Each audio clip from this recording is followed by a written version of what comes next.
The name America was not an ode to the Italian explorer Amerigo Vespucci, as we've been taught, but instead after the Peruvian god Amaru.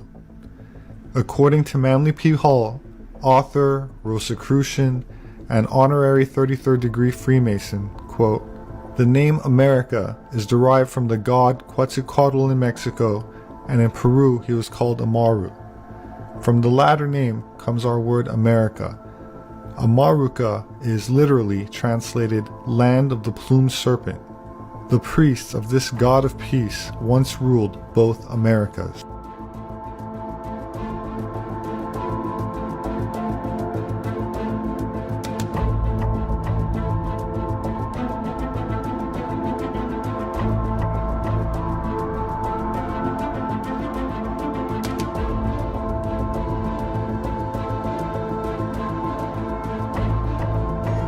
Dragon mythologies and depictions can be found on every continent excluding Antarctica. The similarities and consistencies among these depictions alone show some kind of connecting line between all of these ancient civilizations. Today I want to take a look at the ones we find in the Americas. North, South, and Central America were thought to be completely isolated from European, Asian, and African civilizations until Leif Erikson landed in Canada around 1000 AD. And yet we find depictions of serpents and dragon-like creatures from Canada to South America. We have all seen the depictions of the feathered serpent gods among the Mesoamerican civilizations, and I do want to take a look at some of the more fascinating depictions in Mexico and Central America. But traditions in North and South America also had their versions of these creatures, and left behind a few detailed images and artworks showing us what they believed to have seen. Let's start in North America.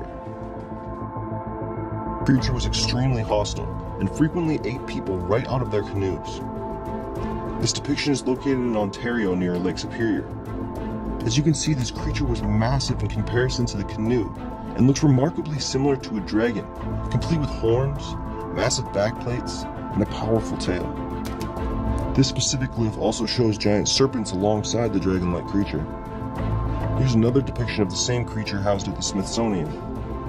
I also found a few Mississippian artifacts that show the serpent in an Ouroboros symbol, with the tail and the mouth of the creature. This is something we can mysteriously find all over the world, including one on a temple in Mexico known as the Temple of the Feathered Serpent, which I believe is Toltec. We find this type of serpent creature all over Mexico, and into Central America with the Mayans and Olmec. Some of these are super detailed and incredible to look at. Every Mesoamerican culture depicted these similar creatures and believed them to be associated with the gods. The unique feature in these civilizations' depictions is of course the feather feature. Other than that, we see huge similarities to other dragons and serpents depicted in ancient cultures across the world. So finally we come to South America. When we think of cultures in South America, the first that come to mind is definitely the Inca. The Inca have a mythological creature similar to the dragon they called Amaru. Oddly enough, some say it was the namesake for the entire continent, America, or Amaruca, meaning the land of the great serpent. Much like many other cultures' descriptions of dragons, it was said to be a chimera-like creature. However, this creature predated the Inca, and can be found in art from earlier cultures as well. Here are some ruins found in northern Peru, the Moche civilization. They're dated somewhere around 100 to 800 AD, and show clear images of serpent-like dragons and faces that could be the face of a dragon-like creature. Then we have the much older sites of the Chavín civilization, existing from 1200 BC to around 400 BC in Peru.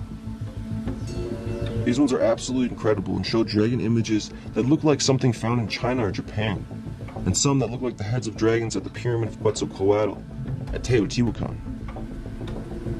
Used in ritual. What the serpent is actually, this serpent is a vision serpent. So by bloodletting onto the paper, sending that vital life force back to the cosmos that was imbued with soul essence, you were able to contact the other world, the ancestors. So this is not the Ouroboros eating the snake or the person. It's rather the fulfillment of the ritual, the ancestors coming out of this Nawal. So it's the Nawal, the initiatic process of the Quetzal Quat or the Kukulkan in the Maya region. So when we look at that, it's a contact with the other world. So you're invoking the Nawals, and a prominent Nawal to invoke was the serpent because it gave you wisdom. It gave you the power to divine the future, present, past.